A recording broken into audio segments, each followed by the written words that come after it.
January 27, 2025. Yesterday, President Donald Trump began a trade war with Colombia after that country's president refused to permit 2 U.S. military airplanes full of deportees to land in Colombia. As Regina Garcia-Cano and Astrid Suarez of the Associated Press pointed out, Colombia and the U.S. had an existing arrangement for deportations under former President Joe Biden, and it accepted 475 deportation flights from 2020 to 2024, accepting 124 flights in 2024 alone. But the Biden administration used commercial and charter flights, while as national security analyst Juliet Kayyem noted, Trump used a military plane that arrived unannounced. As Tim Naftali of Columbia University School of International and Public Affairs explained, if a foreign country tries to land its military planes, except in an emergency, without an existing agreement, that is an infringement of sovereignty. Colombia rejected the military planes without prior authorization and offered the use of its presidential plane instead. Colombia also asked the U.S. to provide notice and decent treatment for its people, an issue that had been raised and resolved in 2023 after migrants arrived in hand and foot cuffs. Colombian President Gustavo Petro noted that the U.S. had committed that it would guarantee dignified conditions for the repatriation of migrants. The plane of migrants landed in Honduras, where Colombia sent its presidential plane to pick them up. Trump announced that Colombia's denial of these flights has jeopardized the national security and public safety of the United States, and slapped a 25% tariff on products from Colombia, which include about $6 billion of crude petroleum, $1.8 billion of coffee, and $1.6 billion of cut flowers. In addition, he said, the U.S. would revoke the visas of all Colombian government officials and all allies and supporters.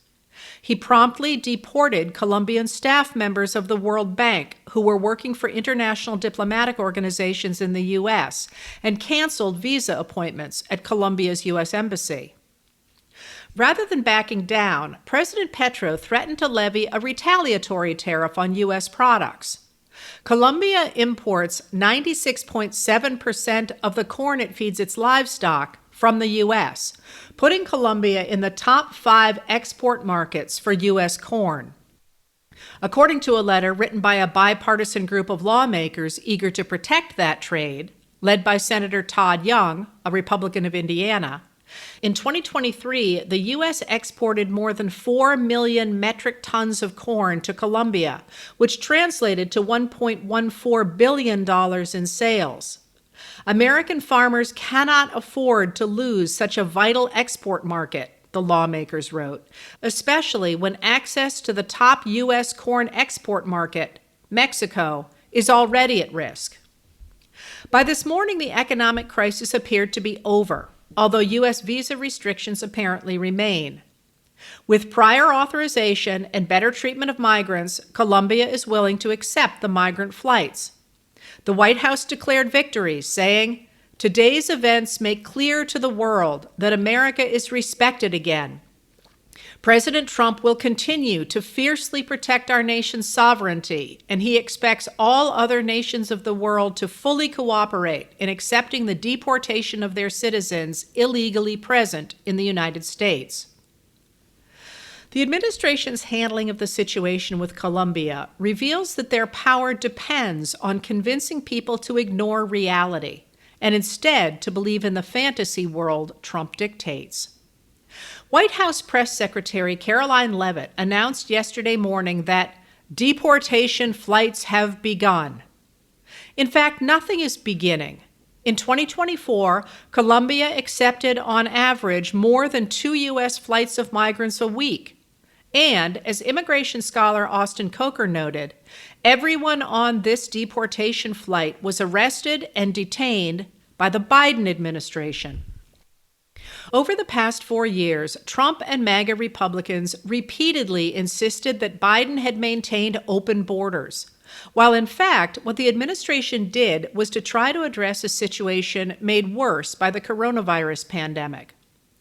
As Katie Tobin of the Carnegie Endowment for International Peace explains, before the coronavirus pandemic, Venezuela, where the economy was particularly bad under rising authoritarian Nicolas Maduro, sent migrants abroad.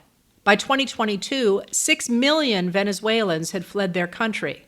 By September 2024, that number was 7.7 million. South American governments welcomed the Venezuelan migrants and others, including Haitians fleeing their country's political chaos.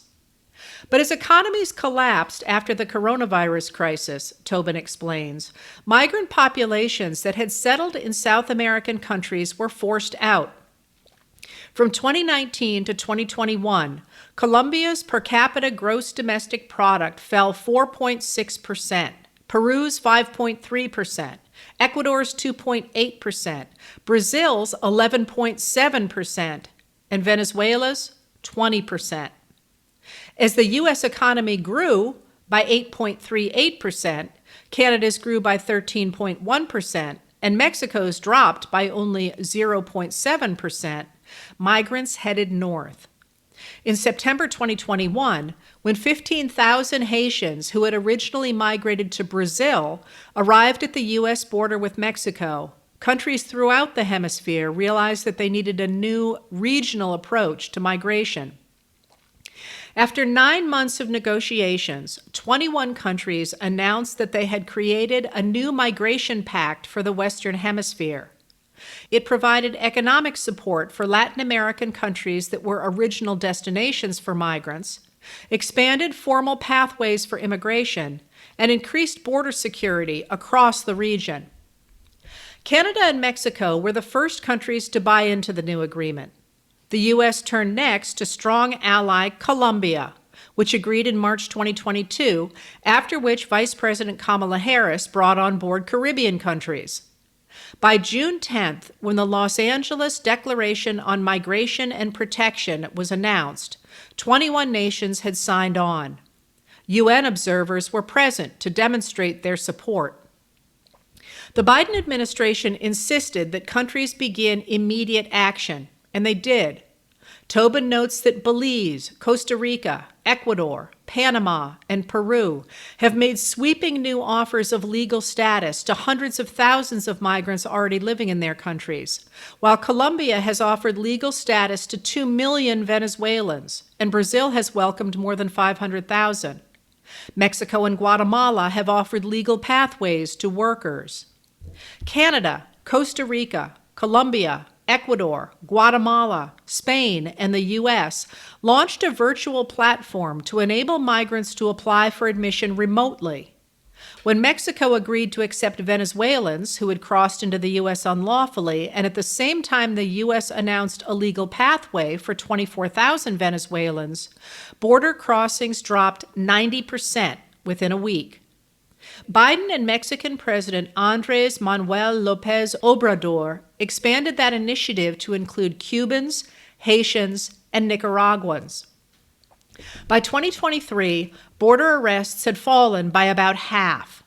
Although Congress failed to pass a strong bipartisan measure to increase border security and fund immigration courts, arrests fell by half again after Biden in June 2024 issued a proclamation that barred migrants from being granted asylum when U.S. officials deemed the border was overwhelmed. By the end of Biden's term, unlawful border crossings had plummeted to lows that hadn't been seen since June 2020.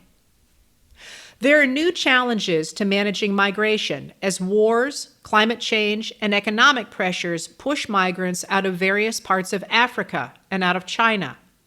Many of those migrants are finding their way to Latin America and from there to the U.S. The UN Refugee Agency estimates that 117 million people were displaced by the end of 2023. Trump won election in part by vowing to shut down immigration, and as soon as he took office, he canceled the CBP One app, the virtual platform that allows migrants to apply for asylum. During the campaign, he vowed to deport those migrants he claimed were criminals, which many interpreted to mean he would only remove those who had committed violent crimes, which the U.S. has always done. But in his first term, Trump's people considered anyone who entered the U.S. outside of immigration law to be a criminal, and this appears to be the definition his people are using now. Daily deportation raids in which U.S. Immigration and Customs Enforcement, or ICE, agents arrested a few hundred people in sweeps began almost as soon as Trump took office. Josh Campbell, Andy Rose, and Nick Valencia of CNN reported that the federal government has flooded the media with video and photos of agents in tactical gear, their vests bearing the words "Police ICE" and "Homeland Security," as they lead individuals in handcuffs. The journalists report that this is not an accident. Agents were told to have their agency names clearly displayed for the press.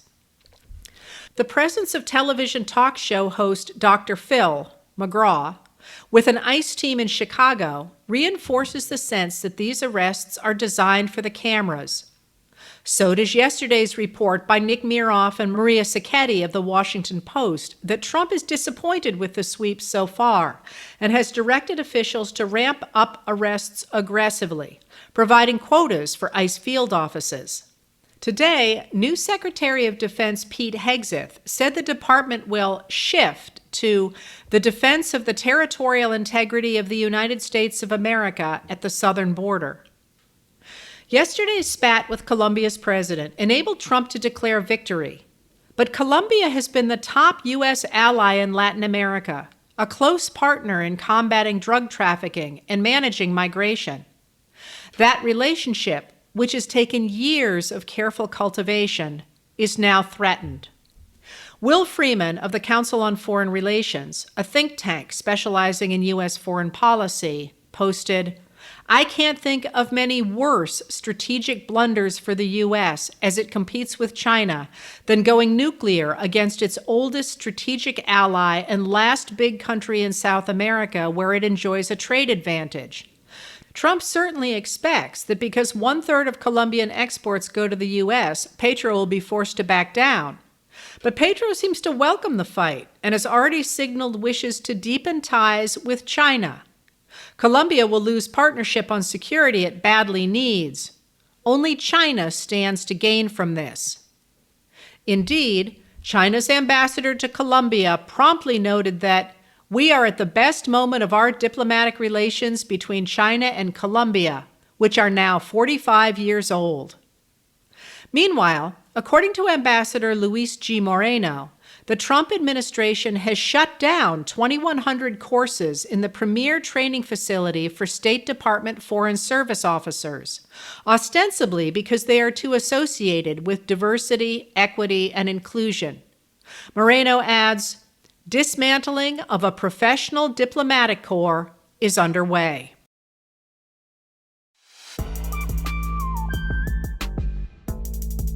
Letters from an American was produced at Soundscape Productions, Dedham, Massachusetts.